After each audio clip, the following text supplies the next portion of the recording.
Hello friends, beauty's bake and cook চ্যানেলে আমি beauty চলে এসেছি আবারও একটা চকলেট কেক আপনাদের সঙ্গে শেয়ার করতে। কেকটা ছিল আমার 1 পাউন্ডের। আমি কেক স্পঞ্জটা 3টে লেয়ারে কেটে ক্রিম দিয়ে ক্রাম কোট করে ফ্রিজে রেখেছিলাম 15 মিনিট। তারপরে আমি এটা ফাইনালাইজিং করছি। দেখে বুঝতেই পারছেন আমি একদম কম ক্রিম ইউজ করছি, কারণ আমি কখনোই বেশি ক্রিম ইউজ করি না। আর আমি সব সময় ক্রাম কোটটা করে রাখি, কেন ক্রাম কোট করলে বেশি ক্রিম ইউজ করতে লাগে না, আর ফিনিশিংটাও খুব ভালো আসে। কেকের কোনো ক্রাম উপরের দিকে উঠে আসে না। এই যে আমি একটা স্ক্র্যাপার নিয়ে সাইডটা সমান করে নিচ্ছি, তবে যেসব জায়গায় কম মনে হচ্ছে ক্রিম আবার সেগুলোই আমি দিয়ে দেব। এই ধরনের স্ক্র্যাপার মার্কেটে কিনতে পাওয়া যায়। যদি না থাকে তাহলে কোনো মোটা কার্ডবোর্ড, তাস কিংবা এটিএম কার্ড এগুলো ব্যবহার করতে পারেন, কাজটা অনেক তাড়াতাড়ি হয়ে যায়। আচ্ছা, এখানে আমি 1 ঘন্টা কেকটা ফ্রিজে রেখেছিলাম, তারপরে আমি নেক্সট কাজ করছি। এটা হচ্ছে গ্লেজ জেল, তার সঙ্গে আমি বার্গান্ডি কালার মিক্সড করেছি। কয়েকটা ছোট ছোট করে ড্রপ দিয়ে দিচ্ছি। একটা স্টিকের সাহায্যে আমি এটা টেনে দিচ্ছি আস্তে আস্তে করে। দেখুন কি সুন্দর ছোট ছোট একটা হার্টের মতো শেপটা এসেছে। সব সময় এক ধরনের চকলেট কেক কাস্টমার পছন্দ করেন না, সব সময় নতুন নতুন কিছু ট্রাই করতে হয়। আর বিশেষ করে আমি আপনাদের সঙ্গে ডেলি ভিডিও শেয়ার করি যেহেতু, আমাকে তাই নতুন কিছু ভাবতে হয়।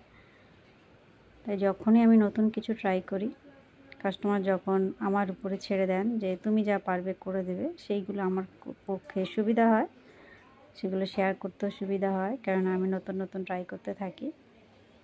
আচ্ছা, মাঝখানটা আমি কয়েকটা লাইন টেনে সেটাও স্টিক দিয়ে টেনে দিয়েছি। এইবার এটা কেকের সাইডে করছি ডিজাইনটা। জেলটা সাইডে দিয়ে নিচ্ছি হালকা করে, বেশি দেব না।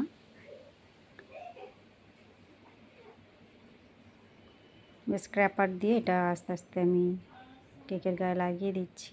দেখুন, জাস্ট নিচের পাটটায় আমি দিয়েছি, একদম পুরোপুরি দিইনি, অল্প করে দিয়েছি। আবারও একটা স্টিক দিয়ে আমি এটা উপর দিকে লাইন টেনে দিচ্ছি। এগুলো কি হয়, দেখতে বেশ সুন্দর লাগে। এক এক সময় এক এক ধরনের ডিজাইন ট্রাই করলে নিজেরও মনে যেন মনে হয় যাই হোক আমি একটা কিছু নতুনত্ব করেছি, ভালোই লাগে বেশ। জানি না আপনাদের কেমন লাগছে।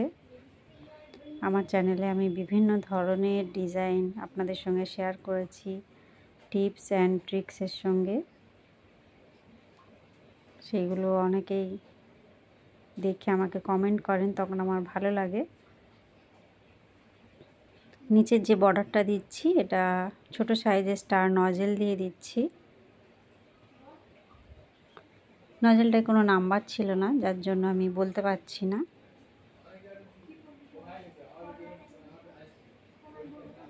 এই যে দুটো টপার আমি বানিয়েছিলাম চকলেট দিয়ে, শেষ পর্যন্ত এটা সাকসেসফুল হয়নি, কিন্তু কেকটা আমার এতই আর্জেন্ট ছিল, তাড়াহুড়োয় আমি এটা বানিয়েছি, যার জন্য আমি টপারগুলো আর শেয়ার করলাম না আপনাদের সঙ্গে। তাড়াতাড়ি করে তুলতে গিয়ে আমি ভেঙে ফেলেছি অ্যাকচুয়ালি। আচ্ছা, এখানে দুটো চেরি বসিয়ে দিলাম।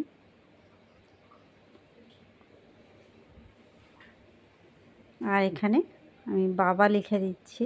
এটা একটা ছেলে তার বাবার জন্য নিয়েছিল কেকটা, কিন্তু কেকটা ভীষণ আর্জেন্ট ছিল, আমাকে 2 ঘন্টার মধ্যে কেকটা রেডি করতে হয়েছে। কয়েকটা সুগার বল আমি এদিক ওদিক করে ছড়িয়ে ছিটিয়ে দিচ্ছি, যেন একটু বেশি দেখতে ভালো লাগে।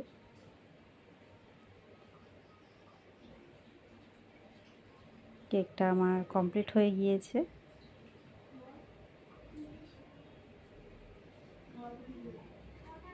কেমন লাগলো বা একটু হেল্পফুল মনে হলো, একটু লাইক অবশ্যই করবেন, আমাকে কমেন্ট করবেন, তবেই আমার মনে হবে যে না আপনারা আমাকে দেখছেন, কিছু জানতে চাইছেন। দেখা হবে নেক্সট নতুন ভিডিও নিয়ে। Bye bye.